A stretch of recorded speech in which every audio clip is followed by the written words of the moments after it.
মাদ্রাসার ভালো ছাত্রগুলি তারা দেখবেন রাজনীতি পছন্দ করে না। যত ভালো ছাত্র রাজনীতি পছন্দ করে না, যত ভালো ছাত্র আন্দোলন পছন্দ করে না। এই বিয়াকুব কি জানছে? পড়া পঠন, এটা বাস্তবায়নের চিন্তার মধ্যে নাই।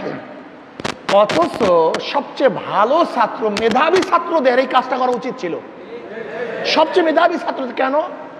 আপনি কি ভেবেছেন আপনি যখন রাষ্ট্র পরিচালনা করবেন আপনার সাথে সম্মুখীন হবে কারা? গোটা দুনিয়ার মেধাবীরা। আপনি মোকাবেলা করবেন কাদের সাথে? গোটা দুনিয়ার মেধাবীদের সাথে। আপনার পাল্লাটা হবে কাদের সাথে? গোটা দুনিয়ার ব্রেনের সাথে। আপনার সাথে সম্পর্ক হবে কাদের সাথে? গোটা দুনিয়ার মেধাদের সাথে। অথচ আমরা রাজনীতিকে সবচেয়ে গবেটটা, সবচেয়ে গবেটটা ভালো ছাত্রকে নাফরাত মনে করি। কারণ কি? ওই যে পরিবেশ। আমি মনে করি পঠন পাঠন, আমার একজন ভালো মুহাদ্দিস হতে হবে। অবশ্যই তোমাকে ভালো মুহাদ্দিস হতে হবে, এটা বাস্তবায়ন করতে হবে। এই চিন্তা একদিনও নাই তোমার মধ্যে। তোমার মাথার মধ্যে শুধু ঢুকছে, এটা পড়াতে হবে, এদের বাস্তবায়ন করতে হবে। এটা তোমার মাথার মধ্যে কেন ঢুকে না? তোমার মাথার মধ্যে কেন ঢুকছে শুধু তাকরীর করতে হবে, এটা আমল করতে হবে, এটা কেন মাথার মধ্যে ঢুকে না? কেন ঢুকাতে পারছো না তুমি? প্রত্যেকটা ছাত্রের মধ্যে কি, আমি ভালো একজন মুফতি হব, ভালো একজন মুহাদ্দিস হব, আমার নাম হবে। অথচ আমি যা পড়াই পড়তেছি এর বাস্তবায়ন আছে কি নাই এই চিন্তা কোনোদিন ফিকিরের মধ্যে আসে না, মাথার মধ্যে আসে না। আজকে রাজনীতি করতে গেলে সবচেয়ে মেধাবী ছাত্রদের প্রয়োজন ছিল, কিন্তু মেধাবীরা এখানে আসতেই চায় না, নফরত মনে করে, এরকম অপছন্দ মনে করে। কেন? তোমার 24টা ঘন্টা সময়ের মধ্যে 2টা ঘন্টা 1টা ঘন্টা আল্লাহর জমিন, আল্লাহর হুকুমত বাস্তবায়নের জন্য সময় ব্যয় করতে পারো না? 2টা ঘন্টা। আব্দুল্লাহ ইবনে মুবারক রহমতুল্লাহ আলাইহি তার সময়কে তিনি 3 ভাগে ভাগ করছেন।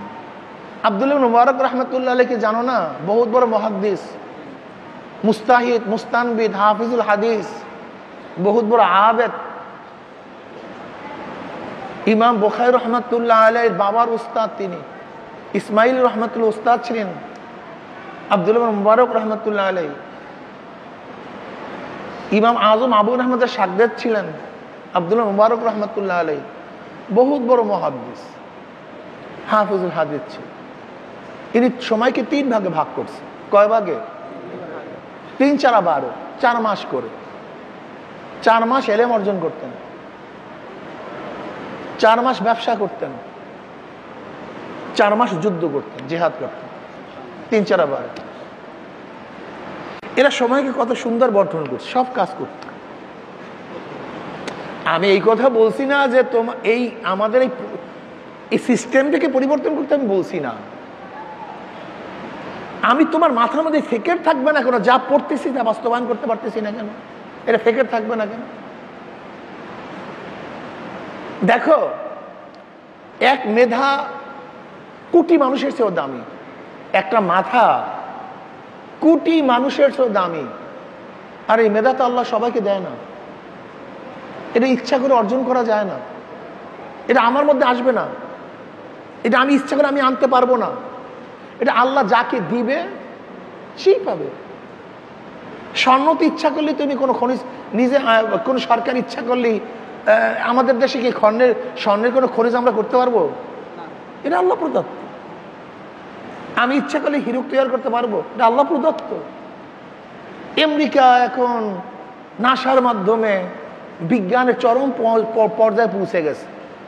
সে ইচ্ছা করলে তার দেশে কি তৈলের খনি করতে পারে? ওই তৈলের জন্য ধর্ণা দিতে হয় আর এক দেশের মধ্যে। এটা পারবে না, এটা আল্লাহ প্রদত্ত। জেহেন, মেধা, এগুলো আল্লাহ প্রদত্ত।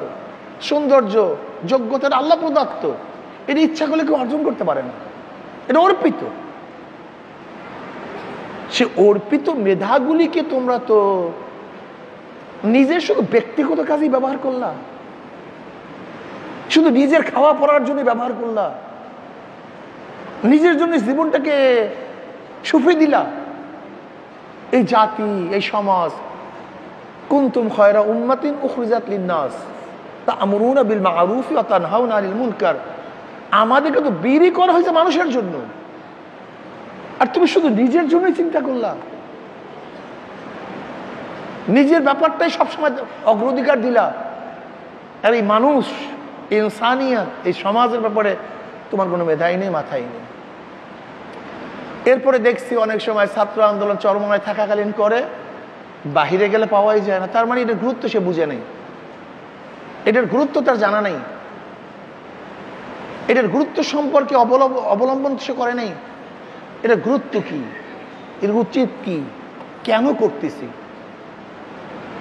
এই জন্য ছাত্র আন্দোলন প্রত্যেকটা বন্ধুকে বলবো, তুমি যে কাজটা করতেছো, কেন করতেছো, এটা ভালো মতো উপলব্ধি করো, উপলব্ধি সে অবলম্বন করো। আমি কাজটা করতে হবে, আমার এই পথে অগ্রসর হতে হবে।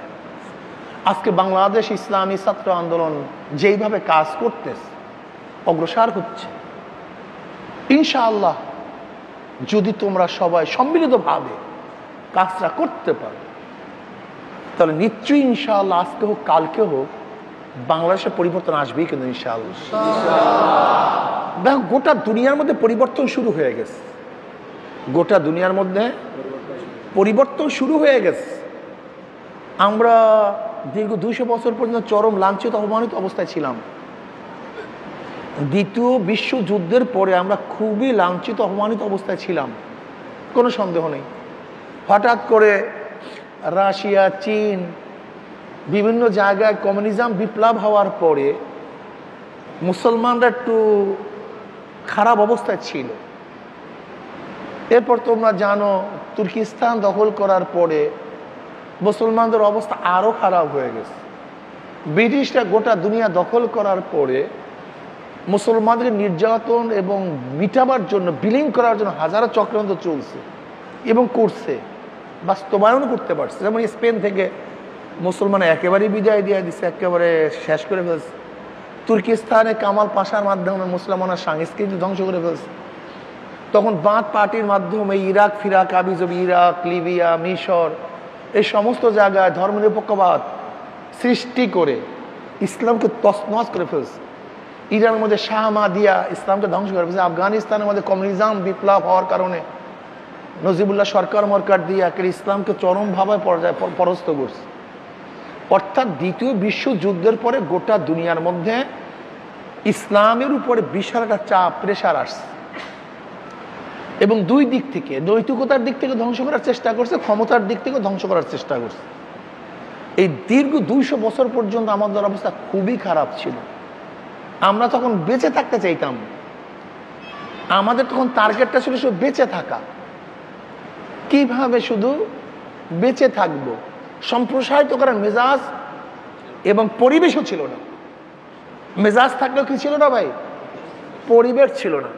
কিন্তু আলহামদুলিল্লাহ ধীরে ধীরে ধীরে ধীরে সমস্ত পাশ্চাত্য আদর্শ ফেল খাওয়ার পরে এখন আবার মানুষ অটোমেটিকলি ইসলামের দিকে ধাবিত হচ্ছে, আলহামদুলিল্লাহ। উপায় নেই, ওরা যে নীতি আদর্শ গ্রহণ করছে সেই নীতি আদর্শর পরে 50-100 বছর পরে লোকই তো যেতে থাকবে না, লোকই থাকবে না, বিশ্বাস হয় না। জাপানের মধ্যে কোনো মেয়েরা বাচ্চা নেয় না, রাশিয়ায় মেয়েরা বাচ্চা নেয় না, আমেরিকায় মেয়েরা বাচ্চা নিতে চায় না, চীনেও একই অবস্থা। তার মানে পাশ্চাত্য দেশগুলিতে মানুষ শূন্য হয়ে যাবে। তুমি কি জানো এখন তারা বাচ্চা নিলে কত টাকা প্রদান করে সরকার, উৎসাহিত করে। একজন বাচ্চা নিলে এত, 2 জন বাচ্চা নিলে ডবল, 3 জন নিলে আরো বেশি ডবল। মানে বাচ্চা নেওয়ার প্রতি এত উৎসাহিত করতেছে। একজন নিলে এত পরিমাণ, 2 জন নিলে তার চেয়ে অনেক বেশি, 3 জন নিলে তার চেয়ে অনেক বেশি, 4 জন নিলে তার চেয়ে অনেক বেশি। এরপর বাচ্চা নেয় না।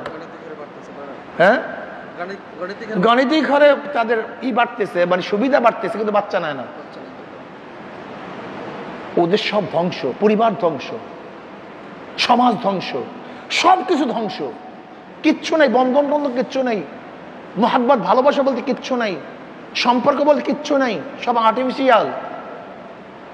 এর জন্য গোটা দুনিয়া ধ্বংসের দ্বার প্রান্তে, ইসলাম ইনশাআল্লাহ তার ডান প্রান্ত থেকে সবাইকে বাঁচাবে ইনশাআল্লাহ। এর জন্য ইসলামের দিকে অটোমেটিকলি ঝুঁকছে মানুষ, অটোমেটিকলি গোটা দুনিয়ার মধ্যে ইসলামের অবস্থা ভালোর দিকে যাইতেছে। এই মুহূর্তে তোমাদের কাজ হলো তোমরা সেকেলের চিন্তা না করে ইসলাম কি জিনিস দেখো। খ্রিস্টান এবং ইহুদিদের বড় বড় দার্শনিকরা বলছে ইসলাম কোনোদিন ধ্বংস হবে না। ইসলাম কোনোদিন, কারণটাকে এর মধ্যে কেয়াস আছে, কি আছে? কেয়াস। অর্থাৎ যেই জমানায়, যেখানে, যেই সময়, যেই পরিবেশে,